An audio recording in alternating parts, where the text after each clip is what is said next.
Επικοινωνείτε καταρχάς μαζί μας στο 210 69 85 121 και στο howebtv@yahoo.gr. Είμαστε εδώ πέρα με τον συναγωνιστή τον Γιάννη τον Βουλδί και θα συζητήσουμε όλα τα θέματα της πολιτικής επικαιρότητας. Καταρχάς, Γιάννη, να πούμε ότι το Σάββατο έχετε στα γραφεία της τοπικής οργάνωσης Αθηνών στην οδό Βιλγιάννη στο Αθηνό Λαρίς μια πάρα πολύ ενδιαφέρουσα εκδήλωση. Για πες μας. Ναι, ακριβώς, είναι ακόμα πιο ενδιαφέρουσα γιατί είναι η πρώτη ομιλία βουλευτού μετά από την πολύμηνη φυλάκισή τους. Ο συναγωνιστής μας, ο Χρήστος ο Παπάς, θα έρθει να εκθέσει το τι, δεν γνωρίζω τι ακριβώς, ελεύθερα βέβαια είναι τα θέματά του. Κυρίως πιστεύω το τι έχει περάσει όλο αυτό τον καιρό μαζί με τους υπολείπους συναγωνιστές. Θα μας εκθέσει το φρόνημά του, θα εκθέσει το ό,τι έζησε και ό,τι έχει προγραμματίσει από εδώ και μπρος.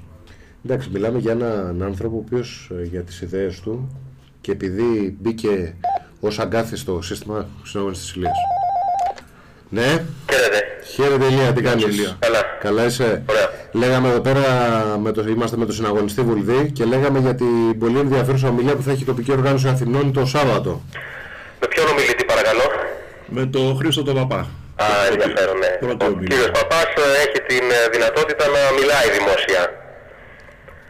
Άλλοι βουλευτές δεν έχουν αυτή τη δυνατότητα. Είτε γιατί είναι φυλακοί, είτε γιατί τους έχουν απαγορεύσει το δημόσιο λόγο κτλ.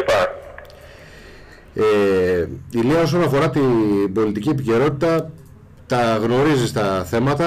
Πρώτα απ' όλα θα ήθελα να μας κάνεις ένα σχολιασμό για το γεγονός ότι οι ευρωβουλευτές της Χρυσής Αυγής βρεθήκαν στην Κύπρο για να τιμήσουν την επέτειο της 1ης Απριλίου. Οι ευρωβουλευτές της Χρυσής Αυγής είναι πολύ δραστήριοι. Ήταν στη Ρωσία, σε ένα συνέδριο πάρα πολύ σημαντικό για την ανεξάρτητη πορεία της Ευρώπης πέρα από την αμερικανική επιρροή, την αμερικανοσιωνιστική επιρροή. Τώρα ήταν στην Κύπρο για να τιμήσουν την 1η Απριλίου την επέτειο έναρξης του Εθνικού Απελευθερωτικού Αγώνα για την ένωση με την Ελλάδα και έτυχαν και θερμής υποδοχής. Υπάρχει πολύ μεγάλο ενδιαφέρον στην Κύπρο για την πορεία του εθνικισμού στη μητέρα Ελλάδα και αυτό το είχα βιώσει και εγώ πριν από μια διετία περίπου όταν βρεθήκαμε εκεί για την παρουσίαση του υποψηφίου Προέδρου του Εθνικού Λαϊκού Μετώπου. Άλλωστε στις επόμενες εθνικές εκλογές της Κύπρου το Εθνικό Λαϊκό Μέτωπο θα εκλέξει αντιπροσώπους στο Κοινοβούλιο. Αυτό το θεωρούμε δεδομένο. Πάντως, Ηλία, αυτό που είδα διαβάζοντας και τα ρεπορτάζ από το Εθνικό Λαϊκό Μέτωπο ήταν πρώτα απ' όλα η θερμή υποδοχή που έτυχαν οι ευρωβουλευτές της Χρυσής Αυγής από τον απλό κόσμο, όπως και η λύσα με την οποία αντέδρασαν τα κόμματα του εκεί κατεστημένου. Η Χρυσή Αυγή και στην κυρίως Ελλάδα και στην Κύπρο πονάει το ξενόδουλο σύστημα. Αυτούς οι οποίοι θέλουν να πουλήσουν τον αγώνα της εθνικής οργάνωσης και των αγωνιστών, αυτούς που θέλουν να πουλήσουν τον αγώνα για την ελευθερία και την ένωση της Κύπρου με την Ελλάδα, τους πονάει που η Χρυσή Αυγή συνεχίζει να έχει τα ίδια ακριβώς αιτήματα και να τιμά τον αγώνα του Γεωργίου Γρυβαδιγενή και των Ελλήνων ηρώων της ΕΟΚΑ. Ακριβώς αυτό. Εν τω μεταξύ, αυτές τις μέρες συμπληρώνεται και ένας χρόνος από το βίντεο Μπαλτάκου. Είναι μεγάλη επέτειος. Είναι η μέρα που έσκασε η ατομική βόμβα στη Χειροσύμα σήμερα. Βέβαια, κοίταξε, που καταλήξαμε είναι το θέμα. Ότι η βόμβα αυτή έσκασε, συθέμελα συνταράχτηκε το πολιτικό κατεστημένο. Δεν ξέρω αν είχατε διαβάσει τα σχετικά ρεπορτάζ που περιέγραφαν την αντίδραση του Σαμαρά. Ο Σαμαράς βρισκόταν στην Συγκρού και έκανε ομιλία στους υποψήφιους περιφερειάρχες. Διότι τον Μάιο ακολουθούσαν οι περιφερειακές εκλογές. Έτσι όπως το είπες, Ηλία, όμως... Έχει ενδιαφέρον να την περιγράψουμε για να γελάσουν και οι ακροατές μας. Ο Σταμάτης καλούσε το Σαμαρά στο κινητό. Ο Σαμαράς επειδή μιλούσε το έκλεινε. 1, 2, 3 κατάλαβε ότι είναι κάτι σημαντικό. Βγαίνει έξω από την αίθουσα και στη συνέχεια ξαναμπαίνει και όσοι ήταν μέσα και είδαν την έκφρασή του και το χρώμα του και τον είδαν να κάθεται γιατί δεν μπορούσε να σταθεί όρθιος, πίστεψαν ότι έχει εκτροχιαστεί κάποιο τρένο, έχει πέσει κάποιο αεροπλάνο, έχει γίνει κάτι τόσο συνταρακτικό. Και μάλιστα λέει, επειδή διαλύθηκε βέβαια η σύσκεψη, αυτομάτως τους έστειλε όλους σπίτια τους, έχασε δηλαδή τη γη κατά τα πόδια του. Όταν έφυγε ο Κουμουτσάκος που ήταν υποψήφιος στην περιφέρεια Αττικής, του είπε ο Σαμαράς καλή επιτυχία στη Θεσσαλονίκη. Γεγονός που αποδεικνύει ότι εκεί πραγματικά είχαν χάσει την μπάλα γιατί είχε αποδειχθεί με αυτά ντοκουμέντα η σκευωρία που είχαν στήσει και η άμεση εμπλοκή και οι ποινικές ευθύνες ποινικών προσώπων και δικαστικών. Γιατί όπως ξέρετε είχε καταγγελθεί ολόκληρη η εισαγγελία του Αριουπάγου ότι συμμετείχε σε αυτή τη σκευωρία. Είχε αποδειχθεί ότι έπεσαν τηλέφωνα για την προφυλάκηση του αρχηγού και των βουλευτών μας. Είχαν αποδειχθεί όλες αυτές οι βρώμικες ενέργειες που έγιναν από κυβερνητικά κλιμάκια, από τον ίδιο τον Σαμαρά και 2 υψηλόβαθμους υπουργούς του, για να κόψουν ψήφους, αυτό ήταν το αίτημα, να κόψουν ψήφους από τη Χρυσή Αυγή, να μας πάνε στο 2% όπως λέγανε. Τι ακολούθησε μετά από όλα αυτά? Τελικά κατέφεραν και κρατήθηκαν αυτές τις θέσεις τους, δεν έπεσε η κυβέρνηση. Με βοήθεια ΣΥΡΙΖΑ. Εκεί κρίθηκαν όλα. Αν ο ΣΥΡΙΖΑ είχε σηκώσει αυτές τις αποκαλύψεις, όχι ο ΣΥΡΙΖΑ μόνο, όλη η αντιπολίτευση οφείλει να σηκώσει αυτές τις αποκαλύψεις, διότι αφορούσαν τη λειτουργία του πολιτεύματος και την κατάληψη του συντάγματος. Τότε θα είχε πέσει ο Σαμαράς τότε, ναι. Θα είχε πέσει, δεν θα είχε κρατηθεί. Αλλά δεν κρατιόταν από μόνος του, είχε γονατίσει εκείνη την ημέρα. Αλλά χρησιμοποίησε ως δεκανίκη το ΣΥΡΙΖΑ. Ο ΣΥΡΙΖΑ είπε κάτι, ψέλισε κάτι περί προημερησίας διατάξεως συζήτηση και τα έκανε όλα γαργάρα στη συνέχεια, γιατί έτσι θα δικαιωνόταν η Χρυσή Αυγή. Και προτιμούσε να καταλύεται το Σύνταγμα και να παραμένει η Χρυσή Αυγή στη φυλακή παράνομα, παρά να δικαιωθούμε και επισήμως από τη Βουλή. Ένα χρόνο μετά εγώ είμαι στη φυλακή βέβαια, δεν μου το συγχώρησαν αυτό. Το γεγονός μου έβαλαν συμπληρωματικές κατηγορίες, με κλείσανε φυλακή. Γι' αυτό ακριβώς το λόγο, δεν υπήρχε άλλος λόγος. Η αιτιολογία της προφυλάκησής μου, για την αιτιολογία της προφυλάκησής μου είχε μιλήσει ο ίδιος ο Βούτσης, που σήμερα είναι υπουργός των Εσωτερικών, και είχε πει ότι όταν έχεις ένα βουλευτή με ένα κυνηγητικό όπλο με άδεια και τον καλείς για ανάκριση, ότι προμηθεύει τρομοκρατική οργάνωση, όλοι λέει καταλαβαίνουμε ότι υπάρχει άλλο παρασκήνιο από πίσω. Όπως ακριβώς θα είχε περιγράψει ο Βούτσης, που είναι σήμερα υπουργός όμως, έτσι ακριβώς έχουν τα πράγματα. Εγώ πλήρωσα για αυτή την αποκάλυψη, έχω και άλλη ξεχωριστή ανάκριση, έγινε ξεχωριστό δικαστήριο για 2 κακουργήματα, γιατί δυστυχώς στην Ελλάδα είναι κακούργημα, είναι τρομερό έγκλημα να αποκαλύπτει την αλήθεια. Είχε γράψει ένα ωραίο άρθρο τότε ο Σάββας Καλεντερίδης, ο γνωστός αξιωματικός, ο οποίος ήταν και στην ΕΕΠ και τα λοιπά, είχε εμπλακεί στην υπόθεση ο Τσαλάν, και είχε πει ότι αυτό που συγκλώνησε δεν ήταν ότι η κυβέρνηση, δηλαδή η εκτελεστική εξουσία, παρεμβαίνει στη δικαιοσύνη, είναι ότι το είδαμε πλέον με ήχο και εικόνα. Όλοι ξέραμε δεκαετίες τώρα ότι ελέγχεται η δικαιοσύνη από τις εκάστοτε κυβερνήσεις και από τα κλιμάκια της εξουσίας, τα ανώτατα, της πολιτικής εξουσίας. Τώρα το είδαν όλοι με ήχο και εικόνα και αυτό ήταν το συγκλονιστικό. Το πλήρωσα βεβαίως αυτό, ακόμα το πληρώνω, αλλά αυτό είναι το τύπημα της αλήθειας στην Ελλάδα. Όταν λες την αλήθεια, όταν αποκαλύπτεις τη διαφθορά, το πληρώνεις. Και η Χρυσή Αυγή αυτό έκανε από την πρώτη στιγμή που μπήκε στη Βουλή. Δεν έκανε αυτό που έλεγε η Παπαρίγα, δεν φορέσαμε γραβάτα να απομειωθούμε από το σύστημα. Γραβάτα μπορεί να φορέσαμε, αλλά πολεμούμε και συνεχίζουμε να πολεμάμε το σύστημα, ακόμα και τώρα μέσα από τη φυλακή. Και θέλω να ενημερώσω ότι επιτέλους αύριο, μετά από 2 μήνες, θα είμαι και πάλι στην Ολομέλεια της Βουλής. Μπα, πώς έγινε αυτό, Ηλία, τι έγινε? Τίποτα, ξεκινάει ο κοινοβουλευτικός έλεγχος, ναι. Και προφανώς θεώρησαν ότι εκτίθενται ανεπανόρθωτα με το να μην μας επιτρέπουν ούτε στον κοινοβουλευτικό έλεγχο να είμαστε παρόντες, και μπορεί να μην μας επιτρέπουν να είμαστε παρόντες στα κρίσιμα νομοσχέδια και στο νομοθετικό έργο της Βουλής, αλλά έχω λάβει άδεια τώρα να είμαι στον κοινοβουλευτικό έλεγχο. Αυτό είναι μια πολύ θετική εξέλιξη. Κοίταξε, θα ήταν έγκλημα σε αντίθετη περίπτωση, αν δεν μας επέτρεπαν να κάνουμε και επίκαιρες ερωτήσεις και να ελέγχουμε την κυβέρνηση, θα ήταν 2 φορές. Δύο φορές μεγαλύτερο το έγκλημα. Και αύριο θα είμαστε. Είναι μια θετική εξέλιξη αυτή. Αύριο έχω το μεταξύ μια πολύ ενδιαφέρουσα ερώτηση. Για πες, Ηλία. Θα θέσω, αφορά πολιτικά πρόσωπα που εμπλέκονται σε σκάνδαλα διαφθοράς. Χαράλαμπος Αθανασίου, ψευδής δήλωση πόθεν έσχες, υπόθεση Παπασταύρου. Είναι κάποια εκατομμύρια που έχουν ληφθεί στο εξωτερικό μέσω Παπασταύρου. Αν είχαμε 20 Παπασταύρου που ο Σαμαράς πολλαπλασίασε αυτά τα εκατομμύρια επί 20. Λες για αυτόν που σε όλες τις διαπραγματεύσεις ήταν ακριβώς πίσω από το Σαμαρά? Και μόνος του, στο Παρίσι, και πάει μόνος του με το Λατζαρίδη, ούτε καν το Σαμαρά χρειάστηκε. Ναι. Είναι αυτός που είχε βάλει μέσα στο Μαξίμου το λογισμικό για να κλέβουν τις συνομιλίες του Σαμαρά, να τις απορροφούν όλες τις συνομιλίες. Ναι, είναι αυτός για τον οποίο έγινε η όλη υπόθεση που είχε βγει ότι ένας ανώτατος τους ΔΟΕ είχε δώσει εντολή να κλείσει ο φάκελός του για τη λίστα Λαγκάρντα, έτσι. Και αντιστάθηκε κάποιος υπάλληλος και τα έβγαλε αυτά στη δημοσιότητα, δημοσίευσε το περιοδικό Hot Dog και αποκαλύφθηκε ότι είχαν υπάρξει πολιτικές παρεμβάσεις για να μην διερευνηθεί από το ΔΟΕ ο φάκελος Παπασταύρου. Που εμφανίζεται, αυτός λέει ότι είναι διαχειριστής ως δικηγόρος σε ένα λογαριασμό του σιωνιστή παράγοντα Σάμπι Μιονί. Αλλά εμφανίζονται ως διαχειριστής όχι μόνο του Παπασταύρου που είναι δηλώνει δικηγόρος, εμφανίζεται και η μητέρα και ο πατέρας του Παπασταύρου. Ναι. Τώρα μιλάμε, οι άνθρωποι κοροϊδεύουν, ας πούμε. Τώρα λέμε το Σάμπι Μιονί, τον εκπρόσωπο του Ισραηλινού στρατού, που είχε γίνει όλη η ιστορία τότε που έλεγε ότι εγώ δεν έρχομαι στη Βουλή για την εξεταστική. Ναι. κτλ. Είχε στο όνομά του και αυτός $2 δις, ένα λογαριασμό ευτελούς αξίας, έτσι, $2 δισεκατομμύρια, τίποτα σημαντικό, τα οποία δεν φορολογήθηκαν ποτέ. Και μέσα σε αυτά είναι η οικογένεια Πόπολα, η γνωστή εφοπλιστική οικογένεια Μαρτίνου και άλλοι μεγάλοι παράγοντες.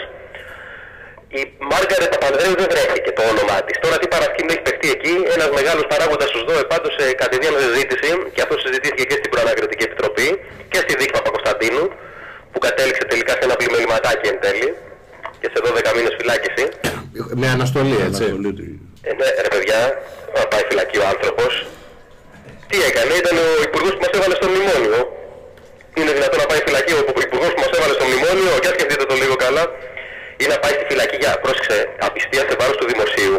Αν πήγαινε Παπακοσταντίνου για την υπόθεση Λίστα Λακαρδίου, να πάνε και άλλοι υπουργοί οικονομικών. Να πάει και ο Βενιζέλος, δεν μπορούσε λοιπόν να πειραχτεί Παπακοσταντίνου. Ναι, λοιπόν η περίπτωση αυτή Παπασταύρου αφορά την αυριανή επικαιροποίησή μου, η οποία επίσης, επειδή τώρα δεν ξέρω τι θα φανεί και τι προθέσεις έχει ο ΣΥΡΙΖΑ να ασχοληθεί με τις υποθέσεις διαφθοράς και διαπλοκής. Ο υπουργός πάντως ο συγκεκριμένος που ασχολείται με τη διαφθορά δεν προέρχεται από το ΣΥΡΙΖΑ, για να είμαστε ειλικρινείς. Οπότε μπορούμε να είμαστε λίγο πιο καλόπιστοι. Ο Νικολούδης είναι αντιεισαγγελέας, ήταν στον Άριο Πάγο και μετά είχε την αρχή για το ξέπλυμα του μαύρου χρήματος και δεν έχει καμία σχέση με το ΣΥΡΙΖΑ μέχρι να διοριστεί υπουργός. Αυτό είναι θετικό στοιχείο. Ναι. Γιατί έχουμε δει ότι όσοι προέρχονται από τα κομματικά γραφεία του ΣΥΡΙΖΑ είναι άλλα αντί άλλων, έτσι. Άλλα αντί άλλων, δηλαδή ακολουθούν τώρα και μια γραμμή μνημονιακή ξεκάθαρη. Παράλληλα δηλαδή με την ανοχή προς τους αναρχικούς έχουν και ανοχή προς τη Μέρκελ και το Σόιμπλε. Στην περίπτωση αυτή λοιπόν ρωτάμε και για το που βρίσκεται επιτέλους η υπόθεση της διερεύνησης της λίστας Λαγκάρτ στην ουσία της για να εισπράξει χρήματα από το δημόσιο και οι υπόλοιπες λίστες Λουξεμβούργου, ακινήτων Λονδίνου και τι θα γίνει με τις τριγωνικές συναλλαγές. Θα έχει ενδιαφέρον και είναι ενδιαφέρον το ότι επιστρέφουμε επιτέλους στην Ολομέλεια της Βουλής. Εντάξει, νομίζω θα είναι ένα πάρα πολύ ενδιαφέρον θέμα να δούμε και την απάντηση του Υπουργού. Εκεί σου λέω θα κρυφθούν αρκετά εις ό,τι αφορά τη γραμμή που θα τηρήσει το συγκεκριμένο Υπουργείο, σου λέω και πάλι. Δεν μιλάω γενικώς για την κυβέρνηση. Ναι. Δεν έχουμε στην κυβέρνηση πλέον έχει ο ΣΥΡΙΖΑ, έχει δείξει γραμμή, ο Τσίπρας έχει δείξει ποια είναι η γραμμή του, να πούμε. Έχουν πιάσει ταξίδι οι πάντες στο Μέγκα, πρωί μεσημέρι βράδυ Σιριζέους βλέπουμε στο Μέγκα. Έχουμε βαρεθεί να βλέπουμε Σιριζέους στο Μέγκα. Εν τω μεταξύ, μιας και λες για τη γραμμή της κυβέρνησης, θα ήθελα το σχόλιο σου για τη λίστα Βαρουφάκη όπως δημοσιεύτηκε ή τουλάχιστον τις διαρροές περί αυτής, έτσι, γιατί η κυβέρνηση διαψεύδει ότι είναι αυτή.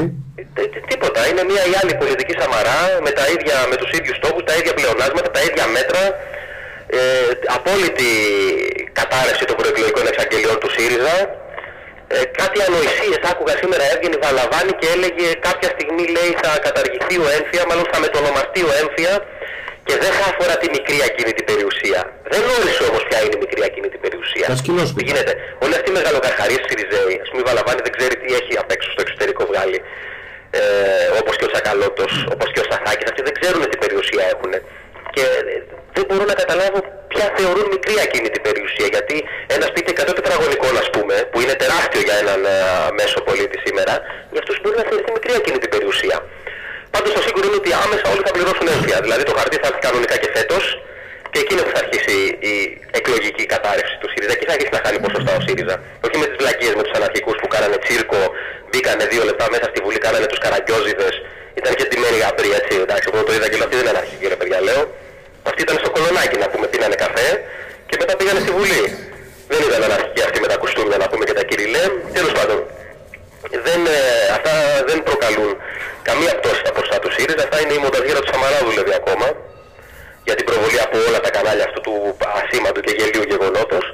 Ο ΣΥΡΙΖΑ θα αρχίσει να πέφτει μόλις θα έρθει πάλι η έμφυα. Τότε θα αρχίσει να πέφτει ο ΣΥΡΙΖΑ. Ο Σαμαράς έχασε τις εκλογές για τον έμφυα, ο ΣΥΡΙΖΑ κέρδισε τις εκλογές επειδή θα καταργούσε τον έμφυα. Και η πτώση του θα αρχίσει μόλις δει ο κόσμος ότι δεν πρόκειται να συνεχίσει την ίδια σαμαρο-βενιζελική πολιτική. Έχουμε, Ηλία, πάρα πολλά μηνύματα από πολίτες που έχουν μαγαζιά στο κέντρο και έχουν μεγάλες ζημιές από διαμαρτυρίες, καταληψίες κτλ. Είναι αυτοί τώρα. Δεν βάλανε τυχαία έναν Πάκη Παυλόπουλο πρόεδρο Δημοκρατίας. Είναι η τακτική της μηδενικής ανοχής. Αφήστε τους να τα σπάσουνε μέχρι να κουραστούνε. Κοίταξε, για να είμαστε ειλικρινείς, στο θέμα των αναρχικών, αλλά κυρίως στο θέμα της τρομοκρατίας, είναι μια από τα ίδια η Νέα Δημοκρατία. Ναι, ακριβώς. Και το Πασόκ. Το Πασόκ άφησε τη Μαρθίν, δεν πιάστηκε κανείς για τη Μαρθίν. Η Νέα Δημοκρατία θυμάστε από το 2008, η τακτική της, αλλά και μέχρι πρότινος, έτσι. Δολοφονήθηκαν 2 παιδιά στο Νέο Ηράκλειο και δεν έχει γίνει καμία σύλληψη, δεν έχει διερευνηθεί η υπόθεση. Είχαμε και τις γνωστές αποκαλύψεις που έγιναν με την υπόθεση Βλαστού, όπου ο ίδιος φάνηκε να λέει ότι ξέρω ποιοι είναι, πήγε σε ανάκριση και δεν τον ρώτησαν καν ποιοι είναι. Η αναρχική δηλαδή και όλο αυτό το κύκλωμα το παρακρατικό έχει ανοχή είτε με Πασόκ είτε με Νέα Δημοκρατία είτε με ΣΥΡΙΖΑ, έχει πάντα ανοχή. Το ίδιο δόγμα δουλεύει, δεν τους ενοχλούν. Και τώρα οι νεοδημοκράτες βγάζουν κάτι γελίες δηλώσεις, βγαίνει εκεί ο Δένδιας στο περιστήλιο της Βουλής και τον χτυπάει ο ήλιος στο γλόμπο πάνω και τυφλώνει ακροατές και ό,τι κάνει το κάνει για λόγους αντιπολίτευσης. Δεν μπορούν να κόψουν ψήφους από το ΣΥΡΙΖΑ, γιατί αυτοί έχουν εφαρμόσει την ίδια ακριβώς πολιτική. Επομένως δεν υπάρχει κανείς λόγος να γυρίσει ο πολίτης στο Σαμαρά, ακόμα και αν κάνει το ίδιο μνημόνιο ο Τσίπρας. Και προσπαθούν με αυτά τα γελία μέσα να πούνε για τους αναρχικούς, για την ασφάλεια. Η ίδια ανασφάλεια που είχε καλλιεργήσει η Νέα Δημοκρατία, η ίδια συνεχίζεται και σήμερα. Εν τω μεταξύ, πραγματικά η Νέα Δημοκρατία έχει πάψει να έχει λόγο ύπαρξης και δεν το έχουν πάρει χαμπάρι. Έχουν γίνει πολιτικά πτώματα και δεν το έχουν καταλάβει. Ο Γκλόμπος, ο τέτοιος ο Δένδιας, με συγχωρείτε, το υπάλληλος της οικογένειας Ρότσιλ το είπε. Ότι δεν έχουμε, θα μας πιέζει εξωσυστημικά από την άκρα δεξιά, λέει αυτός, Χρυσή Αυγή. Μέσα από το σύστημα θα μας πιέζει ο Καμένος που είναι κυβερνητικός εταίρος και εμείς τι θα κάνουμε, λέει. Για ποιο λόγο θα υπάρχουμε, αν δεν κάνουμε στροφή προς το κέντρο. Το έχουν καταλάβει κάποιοι. Και γι' αυτό θα αποκαλύψω και κάτι που μου το μετέφεραν άλλοι βουλευτές, γιατί εγώ δεν ήμουν στη Βουλή την ημέρα που συζητιόταν η Δανειακή Σύμβαση, που αποδεχόταν ο ΣΥΡΙΖΑ ότι συνεχίζει την ίδια μειοδοτική πολιτική Σαμαρά Βενιζέλου, αποδεχόμενος το αγγλικό δίκαιο, αποδεχόμενος το δικαστήριο του Λουξεμβούργου, αποδεχόμενος την απώλεια της εθνικής κυριαρχίας. Την ημέρα εκείνη λοιπόν το Σαμαρά, φίλε, τον χειροκροτούσαν. Βούλτεψη, Ασημακοπούλου, Μπουμπούκος. Όλοι οι άλλοι όχι τον αγνοούσαν, δυσανασχετούσαν. Όλοι οι άλλοι είναι δημοκράτες. Και η σημερινή δήλωση Σαμαρά στο Bloomberg την είδες, μιας και λέμε για τους αυτός κοίταξε, σε λίγο καιρό τα ποσοστά θα είναι μονοψήφια. Οπότε παρακαλάει να γίνει ένα ατύχημα για να μπει σε οικουμενική. Λιγούρια της εξουσίας είναι. Μέχρι πρότινος εγώ έλεγε με τον Τσίπρα καμία επαφή. Μακριά από μένα αυτές οι απόψεις για οικουμενική κυβέρνηση. Τώρα που έχασε την κουτάλα όμως και τα ποσοστά του καταραίουν, παρακαλάει τουλάχιστον για ένα κοκαλάκι εξουσίας. Να γίνει ένα ατύχημα, να γίνει Brexit ή οτιδήποτε. Ας πέσει και πυρηνική βόμβα, αρκεί ο Σαμαράς να είναι στην κυβέρνηση. Να έχει ένα υπουργειάκι κάτι. Όλοι αυτοί, σε όλο το πολιτικό σύστημα, έχουν το ίδιο ακριβή κενή περιεχομένου. Το μόνο που σε ενδιαφέρει είναι εξουσία και η καρέκλα. Και τον βγάλανε με γερανό από το Μαξίμου, τώρα παρακαλάει με οποιοδήποτε τρόπο να επιστρέψει το Μαξίμου, ακόμα και με καταστροφή της χώρας. Πάντως, λέει, έχω μια πρόταση για τη συγκυβέρνηση, άμα είναι να πάρει το Σαμαρά, να του δώσουν το Υπουργείο Ψυχικής Υγείας. Θα ιδρυθεί τέτοιο Υπουργείο, δεν υπάρχει προς το παρόν κάτι τέτοιο. Θα έχει έδρα μόνιμη στο Δρομοκαΐδιο. Και αυτό βέβαια δίνεις πάσα στον εαυτό σου για το επόμενο θέμα, έτσι, μιας και λέμε για το Δρομοκαΐδιο. Ναι. Εντάξει, για την υπόθεση του Χατζοπούλου, του Θαμάτη λες. Ναι. Μην τα σχολιάσω αυτά τα παιδιά καλύτερα, εντάξει τώρα. Μια παροδία ιστορία. Θα την πάρει για γενική γραμματέα στο Υπουργείο του Σαμαράς. Αυτή η αλληλούια είναι στις Σεϊχέλες τώρα, δεν τη βρίσκεις. Ηλία, όμως είδες ότι κατευθείαν είπαν ότι θα βγει τροπολογία για τη συγκεκριμένη. Τώρα έφυγε αυτή, δεν χρειάζεται. Ναι, αλλά τώρα θα βγάλουν τροπολογία. Καλή φάση ήταν αυτό, δεν ξέρω τι θα λέει. Ότι όσοι ξεκινάνε από Τσοχάτ και τελειώνουν σε Τζοπούλου, θα αποφυλακίζονται. Κάτι τέτοιο, δεν ξέρω ακριβώς τι θα λέει. Διαβολή άλλος θα βγει λόγω ηλικίας. Δεν έχει ούτε ένα χρόνο ακόμα, δεν έχει φυλακεί ο Τσοχατζόπουλος, καθάρισε. Και κάποιοι λένε ότι θα χαίρεται και τα λεφτά του μετά όσο είναι έξω. Γιατί πόσα έχουν επιστραφεί από αυτά που θα δοθήκανε. Δεν είναι μόνο, σου λέω, το θέμα δεν είναι ο Τσοχατζόπουλος. Εντάξει. Ο Τσοχατζόπουλος πλήρωσε το ότι έπρεπε να μείνει στο απειρόβλητο όλο το υπόλοιπο πολιτικό σύστημα. Λέει, έχουμε αυτόν σαν να τον έχουμε στη γωνία, να τον δείχνουμε πάντα όταν μας λένε για τη διαφθορά. Και όλοι οι άλλοι που έχουν αρπάξει του κόσμου αναρρύθμιτα εκατομμύρια είναι στο απειρόβλητο σήμερα, δεν τους έχει ακουπήσει κανείς. Εγώ θυμάμαι για όλη τη συζήτηση με τις μίζες και τα λοιπά, δεν θυμάμαι ποιανού ήταν η κατάθεση, άμα το θυμάσαι πες το, που του λέγανε ότι σου είχε φέρει ο τάδε μια βαλίτσα με λεφτά και την ξέχασε στο γραφείο. Και η απάντησή του ήταν ενώπιον του ανακριτή, πού να θυμάμαι τώρα. Ακριβώς, κρατούμενος μας είναι. Ναι. Ακριβώς, ναι. Και είναι και κοίταξε, προς η περίπτωση Κάτα είναι ενδεικτική, γιατί αυτός έδωσε το σύστημα που δουλεύει. Ναι. Έδωσε το σύστημα, δουλεύει έτσι. Και είναι ο μόνος που τον κρατάνε μέσα. Όλοι οι άλλοι οι οποίοι εμπλέκονταν και τους βρήκανε λεφτά, βγήκαν έξω με όρους. Κάτι λέει αυτό. Γιατί πρόσεξε, όπως είπε και ο Παλτιάνη, πρέπει να χρειάζεται κάποια κλειδιά για να ανοίξει τη ροή του μαύρου χρήματος. Δεν μπορείς από μόνο σου. Το πιο σημαντικό λέει στη Λίζα Λαγκάρντ ήταν οι μηδενικοί λογαριασμοί. Γιατί τι δείχνουν οι μηδενικοί λογαριασμοί? Όχι ότι δεν υπάρχουν λεφτά. Ότι βάλανε λεφτά στην HSBC για να τα πετάξουν αλλού, να τις στέλνουν στις νήσους Κέιμαν, στη Σιγκαπούρη. Καταλαβαίνεις. Ήτανε λογαριασμοί φάντασμα. Αλλά η πιάτσα τώρα, ας πούμε, ο Κάντας χάλασε την πιάτσα δίνοντας στοιχεία για τις προμήθειες. Τι χάλασε την πιάτσα, σου λέει κάτσε μέσα εσύ, μην βρεθεί κι άλλος και αρχίσει και δίνει τέτοιες πληροφορίες και φτάσουμε στην κορυφή της πυραμίδας. Άλλωστε ενδεικτικό ήταν ότι στην αρχή της δίκης του Παπακοσταντίνου ο Παπακοσταντίνου τους πέταξε μια σπόντα λέγοντας ότι γιατί είμαι μόνο εγώ εδώ και δεν φέρνετε και το Βενιζέλο. Είχε δίκιο. Ναι, και εκεί πέρα πιστεύω ότι ήταν η κρίσιμη στιγμή στην οποία κέρδισε την αθώωση, την επί της ουσίας αθώωση του. Την απόφαση, την αθωωτική, την είχε πολύ καιρό στο τσεπάκι. Φαίνονταν από τη μέρα που πήγε για ανάκριση και δεν του έθεσαν ούτε τον όρο της απαγόρευσης εξόδου από τη χώρα. Ήταν δεδομένο ότι θα εισπράξει απόφαση, όχι αθωωτική, της πλάκας όμως. Επί της ουσίας αθωωτική. Ναι. Και τώρα βγαίνοντας λέει θα τα μπουμπονίσω όλα. Ο Κωνσταντίνου κάνει τη ζωάρα του τώρα. Δεν ασχολείται άλλο. Τώρα είναι στο μνημόνιο. Τώρα θα γίνει λέει και εξαρτική για το μνημόνιο. Θα έχει πολύ ενδιαφέρον. Εγώ θα αιτηθώ να συμμετέχω σε αυτή την επιτροπή. Εν τω μεταξύ αυτή η επιτροπή, Ηλία, μιας και τα έχεις μελετήσει πιθανώς καλύτερα από εμάς, παρότι έγκλειστος, θα εξετάσει ποινικές ευθύνες. Κοίταξε, αυτοί έχουν σκοπό να μιλήσουν στο τέλος. Από τώρα στο λέω, το θεωρώ δεδομένο. Θα πούνε ότι οι πολιτικές ευθύνες φέρουν, δηλαδή δεν υπάρχει περίπτωση κάποιος κλέφτης ή κάποιος από αυτούς που μας έχωσαν στο μνημόνιο που δέσμευσαν τη χώρα στα δεσμά της διεθνούς οκοβληθείας να οδηγηθεί στη φυλακή μετά ή να γίνει ειδικό δικαστήριο. Όχι. Το θέμα είναι ότι θα έχει πάρα πολύ ενδιαφέρον, γιατί εάν και εφόσον θελήσουν να εμφανιστούν ως μάρτυρες, γιατί μπορεί και ο Σαμαράς δεν θα έρθει, ας πούμε, δεν υπάρχει περίπτωση να πατήσει το πόδι του Σαμαράς, θα δεχτούν ερωτήσεις και από εμάς και από βουλευτές της Χρυσής Αυγής. Και θα προκύψουν πολλά ενδιαφέροντα στοιχεία, όπως έγινε με την υπόθεση της Λίσας Λαγκάρτ. Τελικά δεν αποδόθηκαν ποινικές ευθύνες σε κανέναν, αλλά προέκυψαν πάρα πολύ σημαντικά στοιχεία. Ξεκάθαρα δηλαδή φάνηκε ότι ο Παπανδρέου ήξερε τα πάντα για την υπόθεση και είχε άμεση εμπλοκή στην υπόθεση. Και φάνηκε επίσης ότι ο ΣΥΡΙΖΑ ήταν αυτός που τον κάλυψε. Και αυτό το καταλαβαίνουν οι νοήμονες και οι εχέφρονες πολίτες. Ο ΣΥΡΙΖΑ ήταν αυτός που κάλυψε το Γεωργάκη, όπως ο Σαμαράς κάλυψε τον Βενιζέλο. Και μπορεί σε αυτή τη φάση να μην τους έχουν αποδοθεί ποινικές ευθύνες, αλλά προέκυψαν ζητήματα τα οποία ξεκαθαρίζουν το τοπίο. Αυτά στοιχεία, ντοκουμέντα. Όπως το email που είχε στείλει ο διοικητής της ΕΕΠ στον τότε επικεφαλής του ΔΟΕ, τον εισαγγελέα του Διώτη, που έλεγε ότι είναι ενήμερος για όλα ο Πρωθυπουργός, ο Τζέφρι. Κάποια στιγμή αυτά τα στοιχεία θα αξιοποιηθούν όταν θα είναι ανεξάρτητη δικαιοσύνη στην Ελλάδα.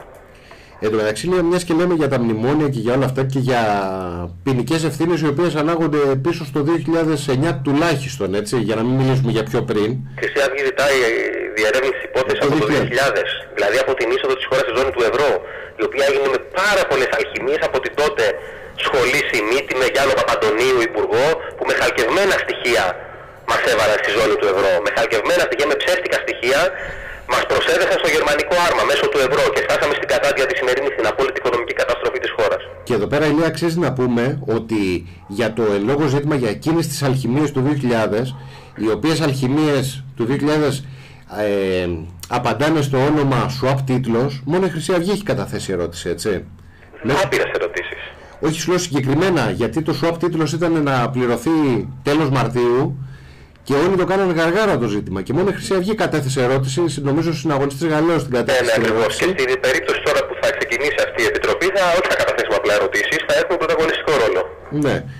Αυτή η επιτροπή θα είναι απόρριτη, όπως ήταν για τη λίστα Λαγκάρτ. Για τη λίστα Λαγκάρτ συνήθως δεν ήταν απόρριτες οι επιτροπές αυτές, έμπαινε κανονικά τηλεοπτική κάμερα. Αλλά επειδή ήμασταν ακριβώς εμείς στην επιτροπή, γι' αυτό το λόγο και αποφασίστηκε να μην υπάρχει τηλεοπτική κάμερα. Τώρα πρώτη φορά. Επειδή ήταν η Χρυσή Αυγή, γι' αυτό το λόγο δεν υπήρχαν κάμερες. Δηλαδή και θυμάσαι, είχαν εξελιχθεί βεβαίως σκηνές απείρου κάλους να πούμε, και είχαν γίνει γεγονότα να πούμε, επιγεγονότων, επεισόδια, φασαρίες.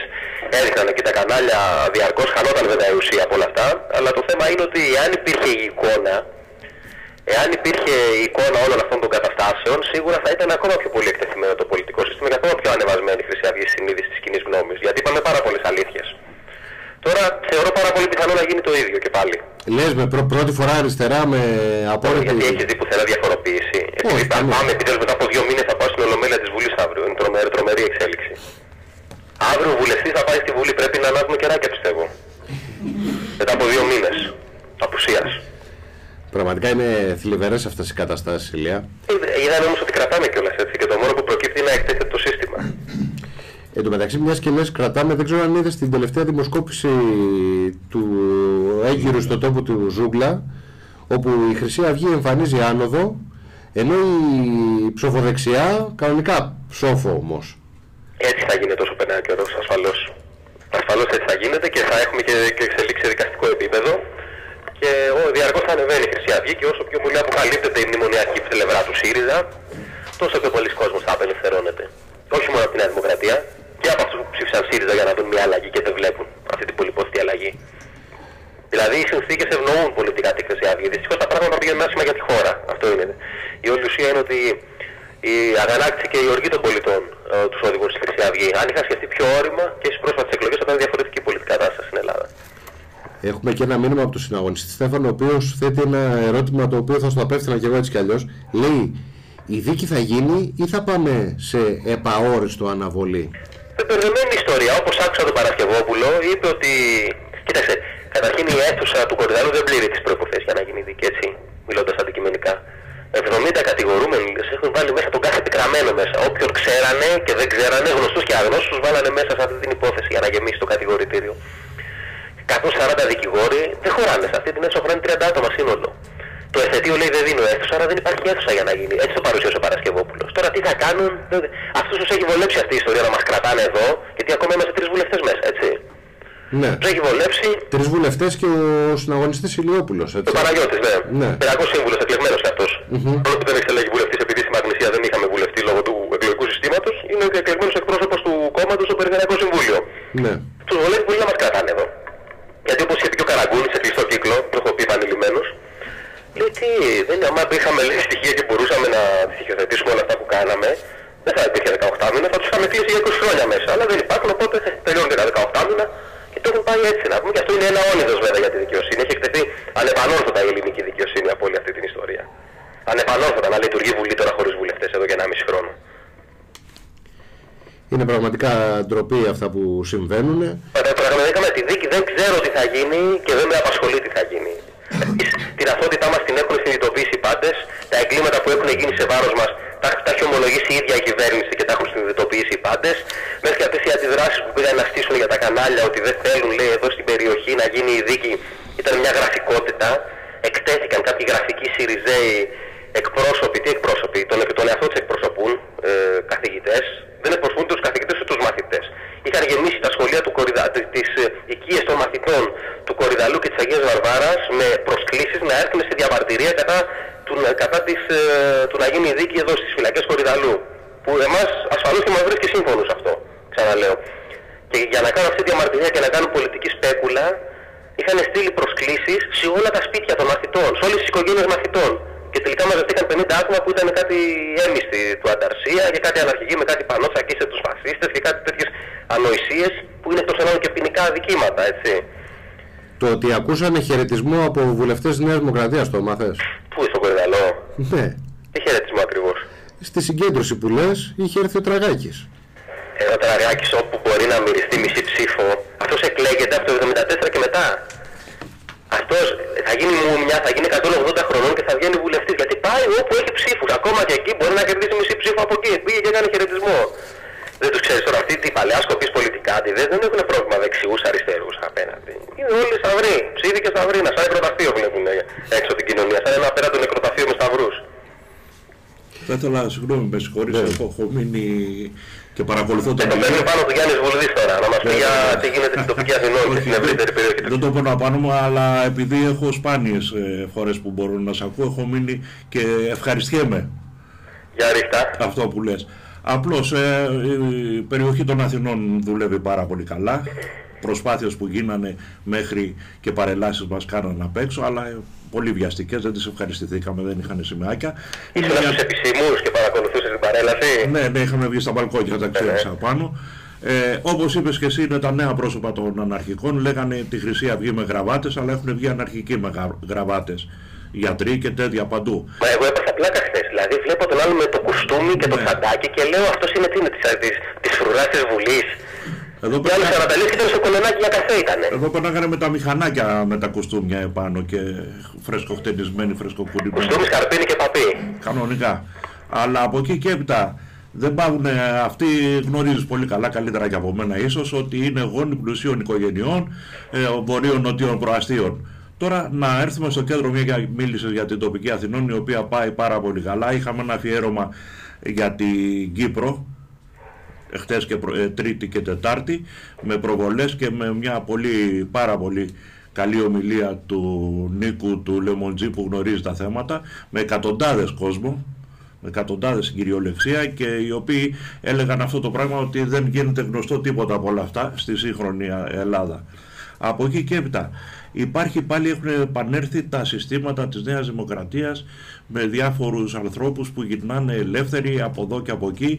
Δεν μπορούν οι κάτοικοι των πόλεων, οι κάτοικοι της Αθήνας στην προκειμένη περίπτωση, να βγουν έξω με ασφάλεια το βράδυ. Δεν ξέρω τι ακριβώς είναι αυτή, ούτε μπορώ να χαρακτηρίσω, αλλά υπάρχει ένα τρομακτικό πρόβλημα ανασφάλειας. Θυμάσαι εκείνη την παλιά εποχή που τολμούσαν να ξεμητήσουν. Έτσι φτάνει πάλι. Τότε βέβαια, αν θυμάσαι και από κάποια σειρά που έβγαζαν εκεί δημοσιογράφοι, τα είχαν ακούσει ότι υπάρχει η Χρυσή Αυγή. Τώρα, και μπροστά στο Χρυσοχοΐδη, τότε επί Υπουργεία Χρυσοχοΐδη στην κυβέρνηση Πασόκ, που λέει: ορίστε, λέει ο Χρυσοχοΐδης, εδώ η περιοχή είναι καθαρή, κυκλοφορεί ο κόσμος ελεύθερα. Και του λέει ο securitas από το σταθμό Λαρίσης, αυτό έγινε από όταν ήρθε εδώ η Χρυσή Αυγή. Ναι.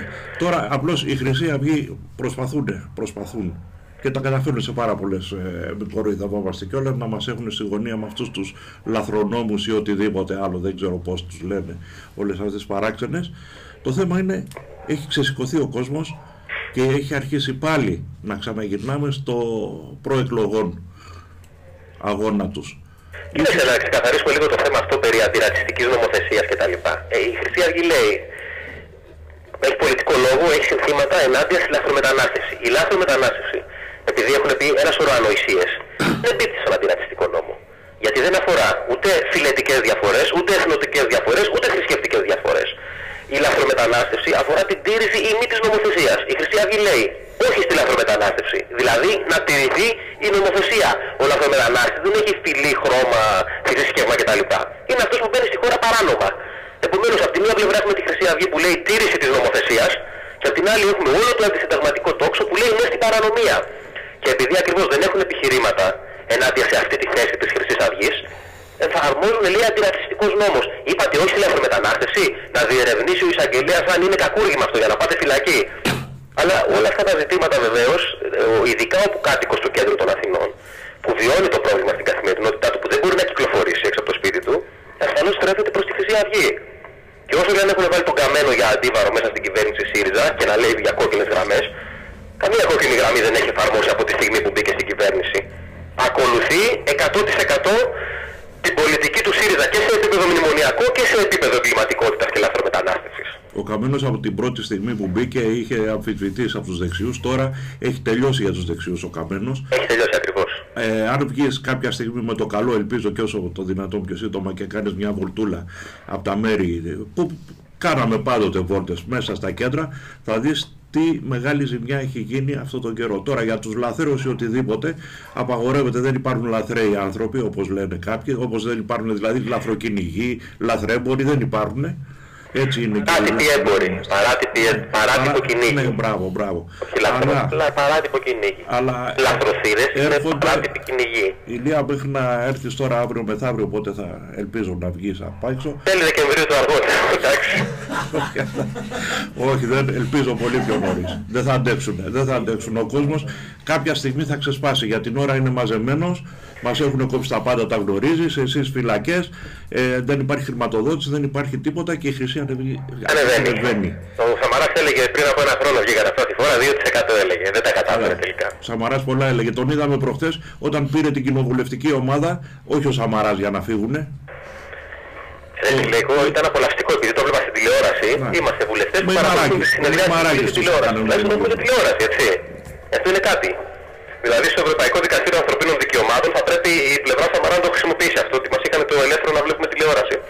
Εκεί εξευτελίστηκε τελείως όταν φώναζε και τσίριζε. Όταν ήταν στο έδρανο και φώναζε και τσίριζε μαζί με τον Μπουμπούκο και τη βούλτεψη. Εξευτελίστηκε τελείως. Απέδειξε ότι είναι μια τελειωμένη υπόθεση. Ομοίως και ο Βενιζέλος, ο οποίος εντάξει τώρα πλέον είναι σίγουρα κάτω από τα όρια του 1-1,5%. Καλά, και αυτός τελειωμένος. Ο Μεϊμαράκης ήταν που τους πήρε. Και φύγαμε. Ο Μεϊμαράκης, εντάξει, ο Μεϊμαράκης όμως διατέλεσε υπουργός. Σε περιόδους που υπάρχουν πάρα πολλά σκάνδαλα με τα εξοπλιστικά. Τεράστια. Είναι και αυτό ένα μεγάλο ζήτημα. Και τώρα προαλήφεται ενδεχομένως για επόμενος αρχηγός της Νέας Δημοκρατίας. Και έχουμε, δεν ξέρω, ένα που συζητούσαμε προηγουμένως και με τον συναγωνιστή τον Κώστα, για μια ωραία συνέντευξη που είχε η πρόεδρος της Βουλής εχθές. Ναι. Αυτή δεν την παρακολούθησα, οπότε μπορείτε να αναφερθείτε. Ωραία. Μιας και δεν την παρακολούθησες, να σου πω καταρχάς ότι είχε συνέντευξη με την Έλλη Στάι, όπου η Έλλη Στάι της λέει ότι εντάξει, λέει, και γιατί τσακωθήκατε με τον Σαμαρά, και τι είπε? και συνέχισε την συλλογιστική της η Στάι για να πει ότι τι είπε ο Σαμαράς και γιατί του κάνεις παρατήρηση, λέγοντας εντάξει, η Χρυσή Αυγή είναι άλλο πράγμα, δολοφονεί μετανάστες. Το άκουσες αυτό? Όχι, δεν το άκουσα, αλλά δεν μου κάνει αίσθηση καθόλου. Ναι, δεν σου κάνει αίσθηση. Ο Σαμαράς δεν φίλε είχε ένα κουτσαβάκικο ύφος και ένα ψευτομάκικο ύφος και έλεγε κάτι δεν σας παίρνει, κάτι τέτοια. Μιλάμε λαϊκά κάτω έτσι στον Πειραιά, κάτω έτσι τα συζήτηση πρώτα πράγματα. Αλλιώς τους χαρακτηρίζουν αυτούς τους τύπους. Τους τζαμπαμάκες, ας πούμε. Και στην Αθήνα. Αλλιώς έχουν αυτό το υφάκι, αλλά τέλος πάντων. Εντάξει, μια σου λέω, λέει η Έλλη Στάι, η Χρυσή Αυγή δολοφονεί μετανάστες. Και πραγματικά εκεί το ακούω, αφού το έμενα άναυδος, λέω ότι εντάξει, μας έχουν κατηγορήσει για πάρα πολλά πράγματα. Για αυτό το πράγμα, το συγκεκριμένο που είπε η Στάι, θα κληθεί από τη δικαιοσύνη όταν γίνουν οι σχετικές μηνύσεις και αγωγές. Όπως έγινε και με άλλες μεγάλες μορφές της ενημέρωσης, με την, πώς λέει στο Skype, με τον Μαλή Σαλάχανο που βγαίνει και λέει για τα δικαστικά. Η Μάνδρου. Που έγινε τώρα η δίκη της δεν εμφανίστηκε, δεν παρίστατο ας πούμε, όπως έγινε με την άλλη από τον Αλφα, μια που ήταν πιο ευτραφής. Η Μάνδρου έλεγε ότι σκότωνε, Ξιαβιά Βέρτα έλεγε, πώς το έλεγε, Ξιαβιά Βέρτα. Καμπόσους. Καμπόσους, ναι, Καμπόσους λέει και πριν το 12 και πριν το Καμπόσους λέει σκότωνε. Κλείθηκε, να δούμε τώρα. Έχουμε απόφαση συντόμως. Χειροβοβίδες, ρουκέτες. Δεν εμφανίστηκε, ήρθε και είπε ότι ο Σκάι λέει μας έχει καλέσει τον αρχηγό που βγάλανε αυτό το επιχείρημά τους. Ναι. Να μην σκοτώνατε Καμπόσους, αλλά δεν είχαμε καλέσει κι εμείς. Τώρα και θα έρθει να αποκαλύψει ποιους σκότωσε η Χρυσή Αυγή. Να μας πει ας πούμε. Τι με σκοτώνει δολοφονεί μετανάστες. Να μας φέρει διευθύνσεις, τηλέφωνα, ονόματα, στοιχεία, δικογραφίες. Να μας φέρει ένα. Μόλις τα φέρει αυτά καλώς. Αν δεν τα φέρει θα έχει ένα ζήτημα μετά.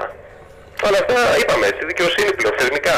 Και εν τω μεταξύ, δεν ξέρω αν είδες ότι πήγανε να μας φορτώσουν και τον νεοδημοκράτη Φούρναρη από το Μέγκα, έτσι. Μαζί με τον Ελβανό. Ναι. Ήταν ένας νεοδημοκράτης που κατέβαινε στις εκλογές με τη Νέα Δημοκρατία, με το συνδυασμό της Νέας Δημοκρατίας της Σαλαμίνα, και ένας Αλβανός. Και αυτούς δεν τους παρουσιάζουν σαν Χρυσαυγίτες. Δηλαδή, εντάξει, λίγο καιρό πρέπει να παρουσιάζουν και το Μαζιώτη σαν Χρυσαυγίτη. Γιατί Αλβανός Χρυσαυγίτης, νεοδημοκράτης Χρυσαυγίτης, κουφοντίνας μετά Χρυσαυγίτης. Δεν ξέρω τι άλλο θα πω, δηλαδή, τι άλλο θα δούμε. Υπάρχουν τέτοιες κατασκευασμένες. Προχθές την περασμένη εβδομάδα στην Κρήτη 4-5 Χρυσαυγίτες, γι' αυτό κάψανε και τα γραφεία μετά. Και όχι μόνο τα δικά μας. Αλλά είδανε τη σημαία και πήγανε και στην ελληνική. Το Καλανόλο Κοπάρος, ένα μουσείο λέει εκεί της Εθνικής της Ελλάδος. Κάποιοι δίρανε έναν αντιρατσιστή, ο οποίος από ό,τι φάνηκε σε ένα βίντεο έχει μια προστριβή, δεν ξέρω γιατί, με έναν μόνο. Από ό,τι φάνηκε στο βίντεο. Κοίταξε, εκεί κάποιοι χτύπησαν έναν πολίτη. Και βγαίνει το Μέγκα και λέει αυτοί κάποιοι ήταν Χρυσαυγίτες. Οι κάποιοι όμως έχουν συλληφθεί.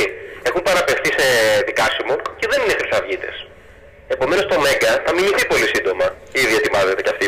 Και δεν κάνουμε να το πάμε έτσι, φίλε, δικαστικά. Εφόσον δεν καταλαβαίνω αλλιώς. Το Μέγκα θα μηνυθεί. Αυτοί απεδείχθηκαν ότι δεν είχαν καμία σχέση με τη Χρυσή Αυγή. Θα πρέπει να πληρώνουν γιατί αυτό τους πονάει. Το μόνο που πονάει είναι το χρήμα. Το ζήτημα είναι ότι μετά έσπασαν τα γραφεία του κόμματος. Αλλά εδώ δεν λειτουργεί καμιά εγκληματική οργάνωση, ούτε υπάρχει καμιά δικογραφία. Για αυτούς που είναι πασίγνωστοι. Αυτοί που σπάσανε τα γραφεία της Χρυσής Αυγής και το Μουσείο της Εθνικής Ελλάδος είναι πασίγνωστοι στα Χανιά. Αλλά έχουν το ελεύθερο τώρα. Είπαμε, άσους να ξεχνημάνουν η γραμμή Τσίπρα, που είναι η γραμμή, η παλιά γραμμή Παυλόπουλου, Νέας Δημοκρατίας. Άσους να σπάνε μέχρι να κουραστεί το χέρι τους, να σταματήσουνε. 2 μέτρα, 2 σταθμά. Για πες μου, Ηλία, φαντάζεσαι να είχαμε πάει 20 άτομα όπως πήγαν οι κύριοι και εμείς με τις γραβάτες μας. Είναι να σπάσαμε στη Βουλή, τι. Και να πήγαμε. Βουλευτές και δεν μας αφήνουν να πούμε στη Βουλή. Τι λες τώρα, εδώ πάω εγώ βουλευτής εκλεγμένος και όταν ήταν ο Μαράκης και ο Τραγάκης μας είχαν και στα υπόγεια. Δεν μας πηγαίνανε μόνο για άρση ασυλίας και μας είχαν πληρωμένους στα υπόγεια. Να μην ανανεύουμε μόνο γιατί να μιλήσουμε και να φύγουμε πακέτο μετά. Αυτά θα πληρωθούν μια μέρα τα εγκλήματα. Γιατί αυτά είναι εγκλήματα, όχι μόνο σε βάρος ημών, είπαμε ως πρόσωπα. Έχουν διαλύσει όλο το Σύνταγμα, όλη τη λειτουργία του πολιτεύματος. Να μπαίναμε στη Βουλή, σαν βουλευτές μπαίναμε και μας είχαν δεμένους με χειροπέδες. Σοβαρά μιλάμε. Γιατί απ' έξω δεν θα κατηγορούμεθα ότι προσπαθήσαμε να καταλάβουμε τη Βουλή και να πάμε για εσχάτη προδοσία. Κάνξ. Ναι ρε, μα περίμενε εκεί υπάρχουν στοιχεία. Κατάθεση του ψευδομάρτυρα KPZ, ο οποίος λέει ότι είχε πάει στο Καπανδρίτη στη Μαλακάσα και σε ένα άλλο Μαντρίδι, δεν θυμάμαι σε ποια περιοχή ας πούμε, των Δερβενοχωρίων, όπου εκεί εκπαιδευόταν να αποκεφαλίζαν ρήφια. Και καπάκι έμπαινε στο τάγκ και κατέβαινε Βουλή, ας πούμε, για το πάρκαρε Κολονάκι. Άκουγε μηχανές, δεν θυμάσαι τότε που ακούγε. Μαρθάραν οι μηχανές δυνατά, τις είχαν πάει για σέρβις, ήταν όλα εντάξει. Και αυτά τα κρυμμένα ήταν τα οπλοστάσια, ήταν το ξενοδοχείο Ambassador που του είχαμε ρίξει τις ρουκέτες, αν θυμάσαι. Το κατεβαφίσαμε με ρουκέτες RPG. Μετά βρήκανε και τον Χρυσαυγίτη με τη ρουκέτα που ήταν του στρατού της Μαλαισίας, αλλά τελικά ήταν Χρυσαυγίτης. Και αυτός χρυσαυγητής, όπως και αυτός είχε τη ρουκέτα και την έριξε στο ξενοδοχείο Αμπάσαντορ, που λέει ο Χιψιζέτ μάρτυρας. Λέει αυτούς πώς θα τους φέρουν τελικά να καταθέσουν? Θα φέρουν καταρχήν, βρήκαν αυτό με τη ρουκέτα, αλλά ήταν πεθαμένος τελικά. Και κάτι μέσω medium να καταθέσει από το υπερπέραν. Τους ψευδομάρτυρες πώς θα τους παίρνουν με τηλεδιάσκεψη. Με φωνή Ρομποκόπ, θα έχει μία πλάτη και φωνή Ρομποκόπ. Και θα υποτίθεται ότι είναι ο ψευδομάρτυρας Α και θα εξηγεί σε ποια περιοχή στο Καπανδρίδι ήταν το Μαντρί που ο Μπίχος έκανε τεχνικές ζήτου και αποκεφάλιζε αρνιά. Εντάξει, εφόσον θα είναι με τηλεδιάσκεψη, ποιος διασφαλίζει το γεγονός ότι στην άλλη πλευρά της γραμμής δεν είναι. Είναι Σαγγελέας Δουλιάκος. Δεν είναι. Ναι, εγώ θα έλεγα κάτι ακόμα πιο εφάνταστο, ο Δημήτριος Ψαράς. Αφού ο Δημήτριος εννοείς ο δημοσιογράφο, άκου να σου πω μια ιστορία πέρα και τον ανέφερες. Έχει γίνει η δίκη για την Κανέλη, έχω αθώωθεί και ένα γνωστό πρόσωπο είναι στο αεροδρόμιο μιας επαρχιακής πόλης. Και συζητούσε πολύ ο κόσμος εκείνη τη μέρα που για την αθώωσή μου κτλ. Και ήταν πολύ θετικό το κλίμα στην κοινή γνώμη. Και ήταν ότι εξέλαβε η κοινή γνώμη την απόφαση αυτή πάρα πολύ θετικά. Και σε κάποια φάση που ήταν στο αεροδρόμιο, ήταν ένα πηγαδάκι και έλεγε ρε γάμο το πως την πάτησε έτσι η Λιάνα και δεν είχε κάνει τη μήνυση από την αρχή και έπρεπε να τον καταδικάσουν. Και λέμε καλά, λέει, είναι δυνατόν, υπάρχουν άτομα που έχουν αυτές τις απόψεις. Και κοιτάει και ήταν ο Ψαράς με την ομίγυρη την παρέα του, δεν ξέρω ποια ήταν ο ιός ελευθεροτυπίας. Τώρα πώς είχαν βρεθεί σε εκείνη την επαρχιακή πόλη και τα λοιπά κοντά στα σύνορα δεν το γνωρίζω και ούτε με ενδιαφέρει. Αλλά έπεσε ακριβώς την περίπτωση. Γιατί οι μόνοι στην ελληνική κοινωνία που έχουν τέτοιες θέσεις σε βάρος της Χρυσής Αυγής είναι οι συγκεκριμένοι. Οι οποίοι βέβαια έχουν λάβει και επιχορηγήσεις από το Γερμανικό Υπουργείο Εξωτερικών, να μην ξεχνάμε. Επιχορηγούνται για το λειτουργήμα το οποίο. Χρόνια τώρα, έτσι. Χρόνια τώρα, η Ίδρυμα Λούξεμπουργκ κτλ. Επιχορηγούνται γιατί παράγουν πραγματικά έργο. Παράγουν έργο. Εντάξει, λέει μια σύμπτωση. Διαβάζοντας εφημερίδες βλέπω μια συνέντευξη κάποιου τύπου στον Ψαρά, ο οποίος έλεγε αυτός ο τύπος ότι πρέπει να ποινικοποιηθεί η ψήφος στη Χρυσή Αυγή. Τρεμάλα. Τρεμάλα αυτό και ψηφίζει. Εντάξει, αυτός το έλεγε πρέπει να δημιουργηθεί ένα νομικό πλαίσιο. Εντάξει, καταλαβαίνεις πως το έλεγε. Ναι. Και βλέπω ότι αυτός ανήκει σε ένα think tank της Αμερικής, τέλος πάντων. Όχι, της Γερμανίας. Όχι, νομίζω αμερικανικό. Είναι άλλο ίδρυμα, George Soros ας πούμε. Κάτι Institute for Jewish Policy Research, κάτι τέτοιο. Άλλη Jewish Policy πάλι για τα αντισημιτικά και τα αντισιωνιστικά αρχίσατε. Ο Ψαράς του πήρε συνέντευξη. Εντάξει, υπάρχει και American Jewish Committee στην οποία έχει πάει ο Σαμαράς. Γιατί ο Ψαράς είναι, ένας δημοσιογράφος είναι. Που λες και λέω για να δω ποια είναι αυτό το ευαγές ίδρυμα όπου ανήκει ο συνεντευξιαζόμενος και βρίσκω τέλος πάντων την κεντρική ιστοσελίδα αυτού του ιδρύματος και ψάχνω να βρω ποιος είναι ο αρχηγός εκεί πέρα. Ποιος λες να ήτανε που συνδέεται. Ο David Harris. Όχι, συνδέεται με το Δένδια. Οικογένεια Rothschild. Ο ίδιος ο Βαρώνος. Ο Βαρώνος, εντάξει. Ο ίδιος ο Βαρώνος. Πήγες πολύ ψηλά. Ο Δένδιας τι είναι, ένας υπαλληλός είναι για κάτι κτήματα στην Κέρκυρα. Ναι. Εσύ τώρα πήγες στα ανώτατα κλιμάκια. Ο πρόεδρος εκεί πέρα λοιπόν έλεγε Baron de Rothschild. Έχει κρατήσει, μιλάμε και τους τίτλους ευγενίας, τους μεσαιωνικούς. Ναι, κανονικά, γιατί να μην το κάνει. Όπου ένας πρόγονός του έλεγε ότι τα μεγάλα κέρδη είναι όταν χύνεται αίμα στα πεζοδρόμια. Τότε να μάθει να αγοράζει, λέει. Όταν χύνεται αίμα στα πεζοδρόμια. Και ένας άλλος Ρωτιόμαστε πώς έχουμε φτάσει στο σημείο σήμερα να έχουμε χιλιάδες νεκρούς από αυτοκτονίες και συνεχίζει να κερδοσκοπεί το διεθνές κεφάλαιο σε βάρος της Ελλάδος. Είναι μια άποψη ενός προγόνου του συγκεκριμένου Βαρώνου Rothschild που είχε πει αυτή την έκφραση. Και ένας άλλος πρόγονος του είχε πει κάτι εξίσου κοινικό και τρομερά αληθινό, ότι σε ένα κράτος δεν με ενδιαφέρει ποιος φτιάχνει τους νόμους, αφήστε με να ελέγχω το ποιος φτιάχνει το χρήμα. Ακριβώς. Γιατί όπως φάνηκε και στην Ελλάδα, όχι μόνο την περίοδο του μνημονίου, από την περίοδο του πρώτου δανεισμού, των δανείων του αγώνα, κυρίαρχοι στη χώρα ήταν αυτοί που μας δάνειζαν. Δεν ήταν αυτοί που νομοθετούσαν, δεν ήταν η Βουλή, δεν ήταν τα κόμματα. Τα κόμματα άλλωστε από την αρχή του ελληνικού κράτους ήταν αγγλικό, γαλλικό, ρωσικό. Οι ξένες δυνάμεις, η ξενοκρατία έχει επιβληθεί μέσω των κομμάτων στην Ελλάδα.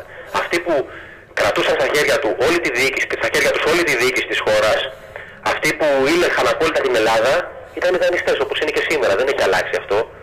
Αν πάμε λίγο πιο πίσω, ήταν οι Ηνωμένες Πολιτείες με την αμερικανική βοήθεια, με το σχέδιο Marshall αμέσως μετά τον πόλεμο, που έλεγχαν τα πάντα μέσω της CIA. Σήμερα είναι η Γερμανία, που μας δανείζανε για να αγοράζουμε βίντεο γερμανικά, αυτοκίνητα γερμανικά, και σήμερα μέσω αυτού του υπέρογκου δανεισμού έχουμε γίνει υποχείρια της Γερμανίας και δεν τολμούμε να ασκήσουμε ανεξάρτητη εξωτερική πολιτική, ανέκαθεν αυτά τα ζητήματα υπήρχαν στην Ελλάδα. Πολύ καλά τα είχε περιγράψει λοιπόν ο πρόγονος του συγκεκριμένου Βαρώνου. Ναι, εντάξει, αφού αυτός έλεγε πώς γίνονται τα πράγματα. Τώρα όλοι αυτοί οι αριστεροί προοδευτικοί άνθρωποι είναι υποχείροι ενός Βαρώνου, δηλαδή θα γυρίσουμε σε πρώτης Γαλλικής Επαναστάσεως. Όχι, όχι, λέει, συνάδει με την ιδεολογία τους. Άμα θυμάσαι καλά, ο ίδιος ο Μάρξ τον είχε πει, ποιος ήταν ο Μπακούνιν, τον είχε πει που του είχε πει ότι είσαι υποχείριο της αγγλικής τοκογλυφίας. Αυτό ισχύει. Ναι, ο Μπακούνιν βέβαια ήταν ευγενικής καταγωγής, παρόλο που ήταν αναρχικός. Ναι. Και ο Μάρξ το ίδιο πράγμα ήταν. Στους New York Times έγραφε. Τέλος πάντων, αυτά είναι ζητήματα ιστορικά τα οποία τα έχουμε αναλύσει επανειλημμένως. Το ζήτημα είναι ότι σήμερα στην υπόθεση αυτή, σε αυτή τη δίωξη εξεδάρωση Χρυσής Αυγής, έχουν εμπλακεί οι Rothschild, όχι άμεσα. Από τη μία στο Δένδια, ο οποίος πήγε αυτό το γελιοδέστατο φάκελο και έδωσε εντολή στον Άριο Πάγο να ασκήσει δίωξη σε βάρος μας και να μας βάλει φυλακή, γιατί με εντολή Δένδια έγινε αυτή η ιστορία. Και απ' την άλλη έχεις πάλι κάποια think tanks που πάλι παραπέμπουν στην οικογένεια Rothschild. Ναι. Συγκοινωνούν τα δοχεία. Νομίζω είναι τυχαίο βέβαια αυτό έτσι. Σε καμία περίπτωση δεν βλέπουμε συνωμοσίες, δεν είμαστε συνωμοσιολόγοι. Ναι. Είναι τυχαίο ότι ο Δένδιας που ανέλαβε αυτή την υποχρέωση και βγήκε και το ομολόγησε ο ίδιος μετά τις ευρωεκλογές ότι μετά από την κίνησή μου λέει να πάω το φάκελο, ενώ ήταν 15% τους πήγαμε 9%, όχι 2% όμως που έλεγε ο Σαμαράς για να είμαστε ακριβείς, και πανηγύριζε. Είναι και αυτός υπάλληλος δικηγόρος της ίδιας οικογένειας. Και φυσικά από την άλλη έχουμε τη γερμανική ολιγαρχία η οποία χρηματοδοτεί τα βιβλία του Ψαρά. Ακριβώς. Αλλά τι γίνεται ρε παιδί μου, εδώ έχουμε σε αυτή την περίπτωση μιλάμε, ερίζουν ποιος θα χρηματοδοτεί αυτές τις εκδόσεις. Ερίζουν.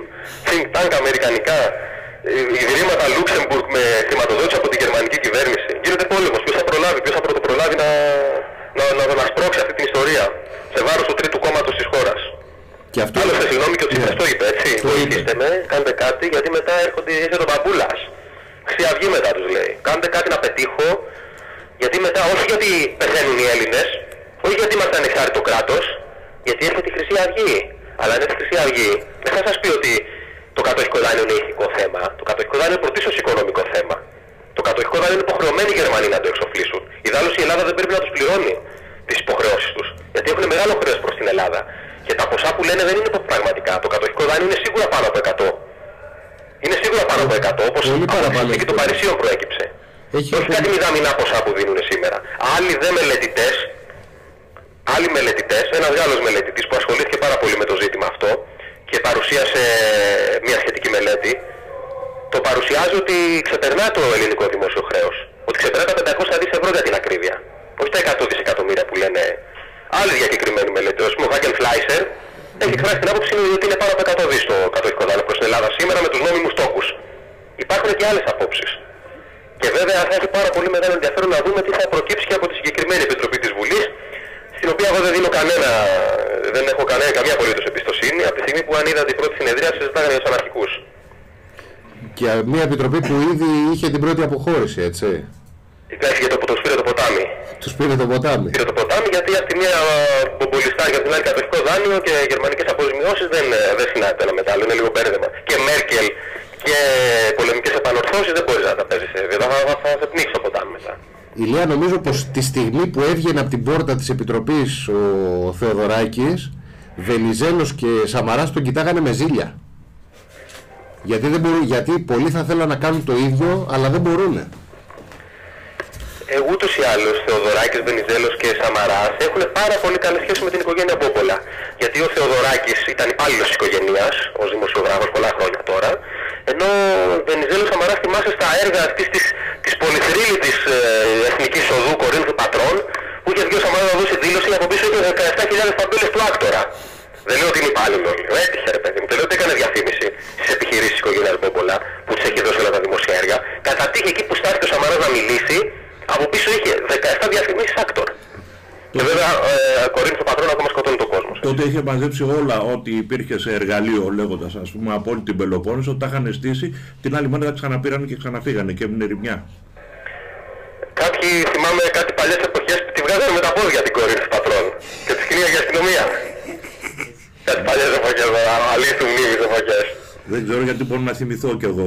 Με τα πόδια πηγαίνανε, περπατητό να πούμε, πιο ακίνδυνο είναι. Πιο ακίνδυνο είναι με αμάξι. Με τα πόδια θα πέσει τον προορισμό σου.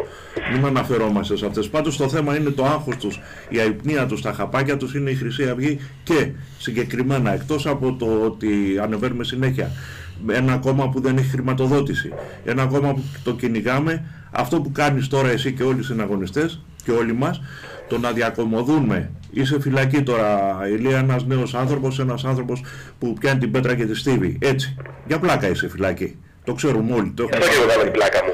Γιατί αν δεν το πάρεις την πλάκα, μετά δεν τη βγάζεις κιόλας καθαρή. Εντάξει, κοίταξε, όλοι αυτό ακριβώς το πράγμα που έχουμε, το χιούμορ μας και το κουράγιο μας, αυτό είναι που τους τρώει. Βλέπουν ότι δεν μπορούν να μας κάψουν εύκολα, να μας βάλουν κάτω. Ξέρεις τι γίνεται, εμείς μπαίνοντας στη Βουλή, κυριολεκτικά τρολάραμε το σύστημα, για να χρησιμοποιήσω μια νεολαιστική έκφραση. Τρολάραμε το σύστημα, τους κάναμε πλάκα.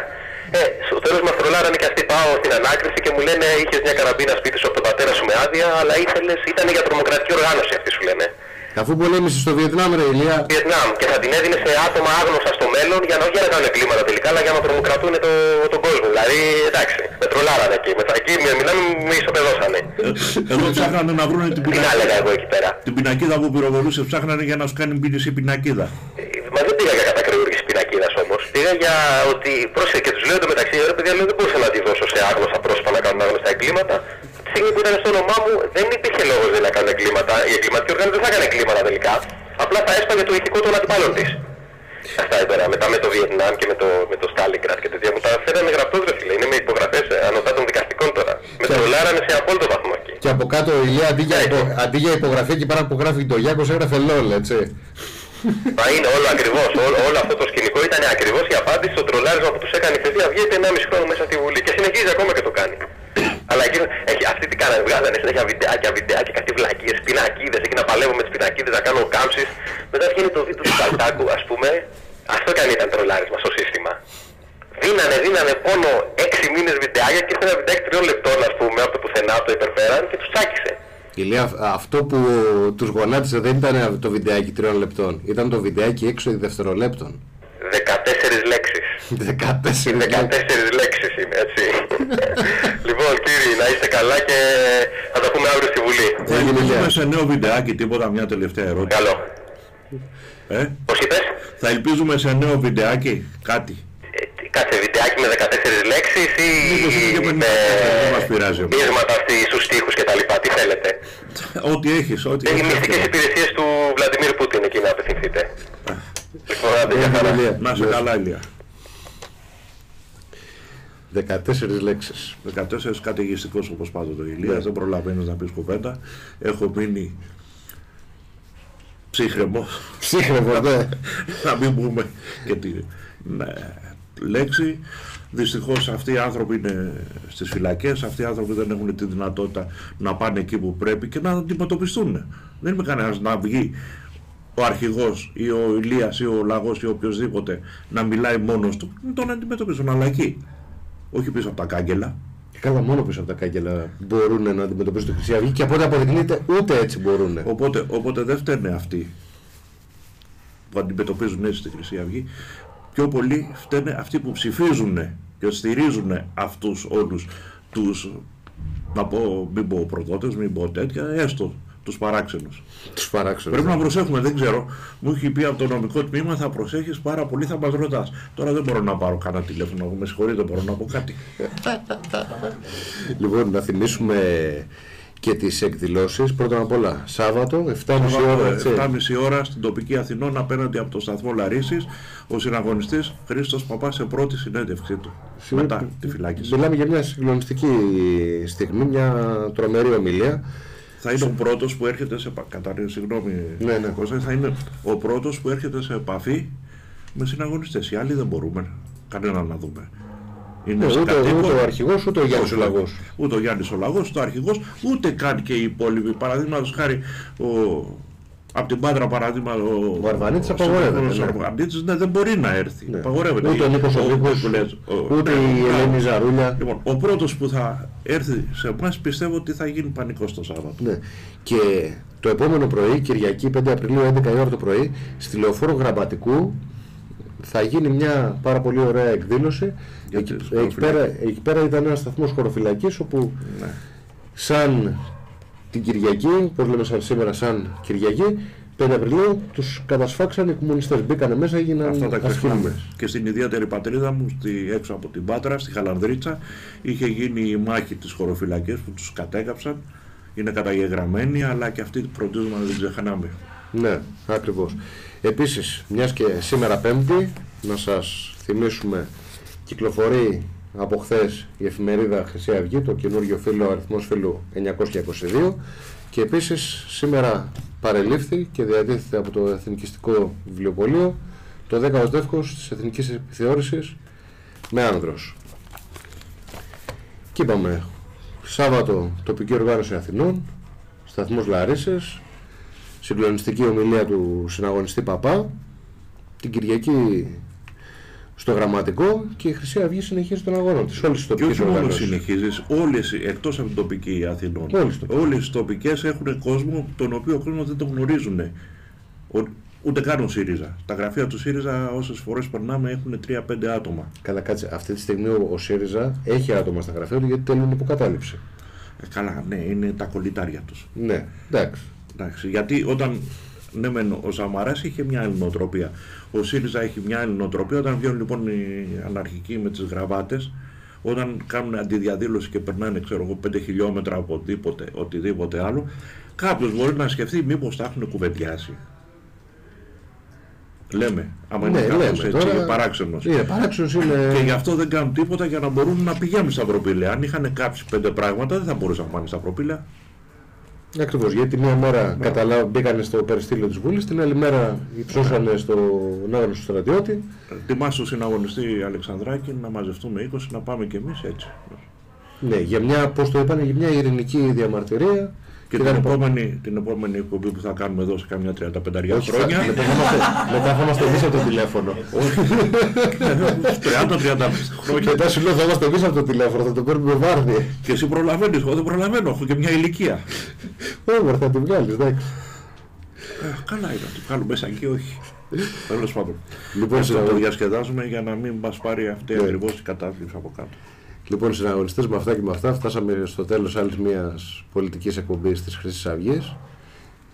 Θα είπαμε αύριο, μάλλον όχι, το Σάββατο τοπική οργάνωση Αθηνών, Κυριακή πρωί Γραμματικό, και οι εκπομπές της Χρυσής Αυγής συνεχίζουν το κανονικό. Ναι, και την επόμενη. Και πλησιώστε όλοι τα γραφεία και τις τοπικές οργανώσεις του Λαϊκού Συνδέσμου. Ναι, πρέπει οπωσδήποτε. Έχουμε ανάγκη, όσοι και να έρχονται, και καινούργιες. Και ευτυχώς που έρχονται άτομα τα οποία έρχονται για πρώτη φορά στα γραφεία, όχι μας γνωρίζουν, αλλά έχουν επισμώσει τόσο που ενώ πιο πριν είχαν κάποιους ενδιασμούς, τώρα έρχονται. Ακριβώς. Η Χρυσή Αυγή γιγαντώνεται. Λοιπόν, καλό σας βράδυ. Καληνύχτα.